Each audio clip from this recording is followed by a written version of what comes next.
bienvenue dans cette vidéo où Yann Thibault, formateur en écologie intérieure, va nous donner son point de vue sur comment se libérer d'une mauvaise habitude. Oui, alors, bon, tout dépend de ce qu'on appelle mauvaise habitude. En fait, si on veut bien réfléchir à la question, tu m'avais donné l'exemple des addictions, je sais pas, le tabac, le café, que sais-je. Ces mauvaises habitudes, je pense beaucoup au tabac en particulier parce que j'ai un peu étudié la question, sont là pour combler un manque affectif, donc un problème de nature émotionnelle. Et en particulier, bon, je n'ai pas fait de recherche moi-même là-dessus, mais je me rappelle avoir lu un article il y a quelques années qui disait que la cigarette était un substitut au sein maternel. Bon, je n'ai pas moi-même fait de recherche, mais en tout cas, c'est quelque chose qu'intuitivement on ressent et que j'ai pu observer dans mes stages, que si on creuse par rapport à l'addiction au tabac par exemple, mais je pense que c'est pareil pour l'alcool, etc. Je ne suis pas spécialiste non plus, hein. On va trouver un manque d'amour, un besoin de sécurité, tu vois, d'affection de la part de la mère, du père et surtout de la mère. Et donc la technique du scénario de guérison, notamment, serait tout à fait adaptée pour guérir ce manque émotionnel.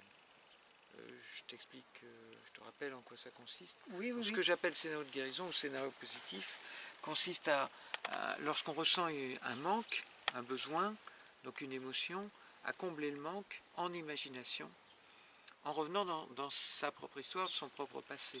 Parce que le manque n'est pas le même pour tout le monde, ça dépend de ce qu'on a vécu.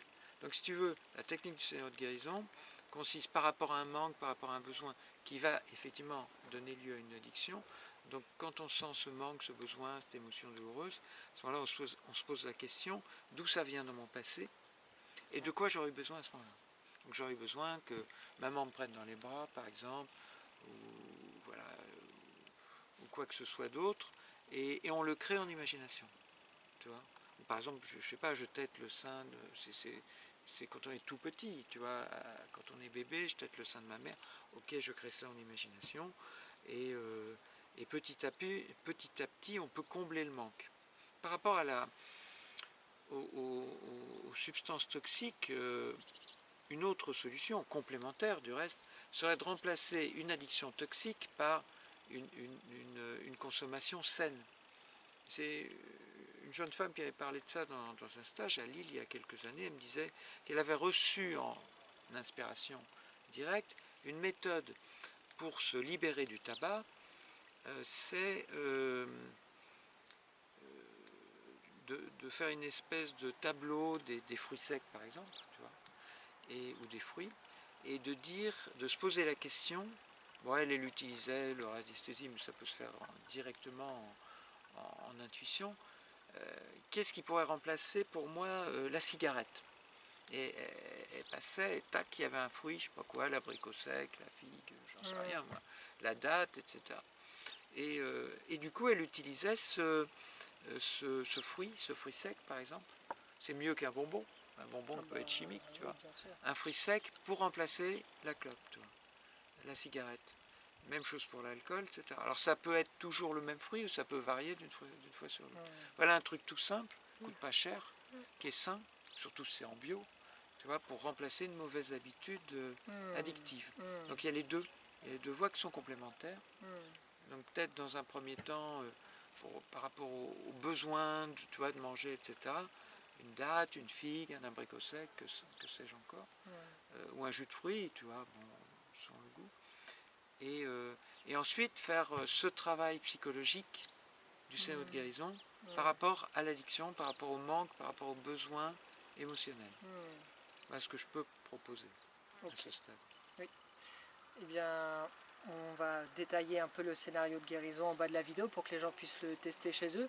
Je crois que tu combines cette technique, cet outil avec la transmutation émotionnelle. Oui, bah, disons que le scénario de guérison facilite la transmutation émotionnelle en cas d'addiction, justement en cas de manque affectif. Et ce que j'appelle transmutation émotionnelle est le processus par lequel l'émotion douloureuse se guérit d'elle-même lorsqu'on laisse le corps faire et sans dramatiser l'émotion, donc ce que j'appelle en conscience témoin. Donc on laisse se produire une manifestation physique de l'émotion, et en particulier respiratoire, sans rien contrôler, mais sans dramatiser l'émotion et sans la nourrir, l'alimenter par une espèce de complaisance, de plainte, etc., qui viendrait du fait qu'on croit que l'émotion vient du présent, alors qu'en réalité elle vient de la petite enfance, ou de l'enfance. Est-ce que dans les personnes qui viennent à tes stages ou que tu as eu en cabinet qui sont venues te rencontrer... Cabinet non, parce que je ne fais pas de travail individuel. Ah d'accord, donc est-ce que les personnes qui sont... Est-ce que les personnes qui sont venues dans tes stages, un des points communs de toutes leurs mauvaises habitudes qui leur pourrissent vraiment la vie, des dépendances, une absence d'affirmation de soi vraiment pathologique, est-ce qu'il y a vraiment des points communs? C'est vraiment le manque affectif, le point commun, ou ça peut être variable finalement? Les gens qui viennent dans mes stages, c'est un peu monsieur et madame tout le monde. Ils n'ont pas spécialement de problème addictif ou ils m'en parlent pas forcément. De toute façon, moi je leur demande pas, on fait pas de diagnostic. J'enseigne ce processus de guérison qui est universel, qui concerne tout le monde. Donc j'ai pas besoin de savoir quel est le problème de chacun. Tu vois. Et donc il n'y a pas de... Il y a tous les cas de figure, si tu veux, c'est très très varié, quoi. D'accord. Il n'y a pas de cas type, en fait. C'est extrêmement varié. Ok, très bien. Bah, merci à vous. Je mettrai en bas de la vidéo le lien vers ton site internet pour que les gens puissent se connaître davantage. Il y a aussi une vidéo qui a été tournée sur l'écologie intérieure, donc vous pourrez aller la voir si vous le souhaitez. Merci beaucoup Yann. Merci à toi Xavier. Je précise qu'il y a aussi des vidéos que j'ai faites sur mon site. Ouais. Merci. Au revoir. À bientôt Xavier.